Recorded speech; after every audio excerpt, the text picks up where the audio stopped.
గోదావరి పుష్కరాల నేపథ్యంలో ఉమ్మడి తూర్పుగోదావరి జిల్లాలో ఉన్న అన్ని స్నానఘట్టాలు, పంట కాలువల్లో కూడా భక్తులు పుణ్య స్నానాలు ఆచరిస్తారని, ఆ మేరకు సౌకర్యాల కల్పన చేయాలని ప్రభుత్వానికి విన్నపించామని ఎమ్మెల్యే నల్లమిల్లి రామకృష్ణారెడ్డి వెల్లడించారు. స్థానిక క్వారీ మార్కెట్ జంక్షన్లో ఉన్న బీజేపీ కార్యాలయంలో ఆయన శుక్రవారం మీడియాతో మాట్లాడుతూ, ముందుకు ఉమ్మడి ఉభయ గోదావరి జిల్లాల పరిధిలో ఉన్న గోదావరి నది పంట కాల్వలు కలుషితం కాకుండా చూడాలని త్వరలో జరిగే అసెంబ్లీ సమావేశంలో ప్రస్తావిస్తారని తెలిపారు. గోదావరిలో పుణ్యస్నానాలు ఆచరించడానికి వచ్చే భక్తులు సమీపంలోని అన్ని ప్రసిద్ధి చెందిన ఆలయాలను కూడా సందర్శిస్తారని, అందువల్ల అక్కడ కూడా సౌకర్యాలు కల్పించాలని ప్రభుత్వం దృష్టికి తీసుకుని వెళ్తామన్నారు.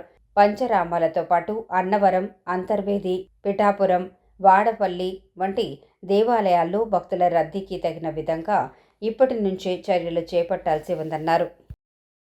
గోదావరి పరివాహక ప్రాంతమే కాదు, పూర్వపు ఉభయ గోదావరి జిల్లాలో ప్రతి కాలువలోని కూడా గోదావరి నీరు ఎక్కడైతే ప్రవహిస్తూ ఉందో ప్రతి చోట పుణ్యస్నానాలు ఆచరిస్తారు. ఆ పరివాహక ప్రాంతంలో ఉన్న ఆలయాలన్నింటినీ కూడా ప్రజలు సందర్శిస్తారు.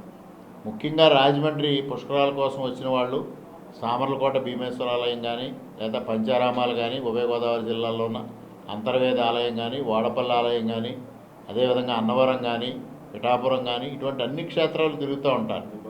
అందుకోసం రోడ్లు కావాలి, ఉభయ గోదావరి జిల్లాలో రోడ్లు కావాలి, ఉభయ గోదావరి జిల్లాలో ఉన్న ఘాట్లన్నీ అభివృద్ధి చెందాలి, ఉభయ గోదావరి జిల్లాల్లో ఉన్న పంట కాలువలు కానీ, గోదావరి కానీ కాలుష్య రహితంగా ఉండాలి. ఆ విధంగా చేయాల్సిన అవసరం ఉంది. ఈరోజు కూడా పుష్కరాలపైన సమావేశం ఉంది. రేపు అసెంబ్లీలో కూడా నేను క్వశ్చన్ ఇచ్చాను. అది వస్తే తప్పనిసరిగా దానిపైన కూడా నేను అసెంబ్లీలో కూడా ప్రస్తావిస్తాను. గోదావరి కాలుష్యాన్ని, పంట కాలువల కాలుష్యాన్ని నివారించడం ప్లస్ ఘాట్లు అభివృద్ధి చేయడం ద్వారా వివిధ ప్రాంతాల్లో ఘాట్లు అభివృద్ధి చెందితే చాలామంది రాజమండ్రికి రావడం కూడా తగ్గుతుందనేది నా అభిప్రాయం.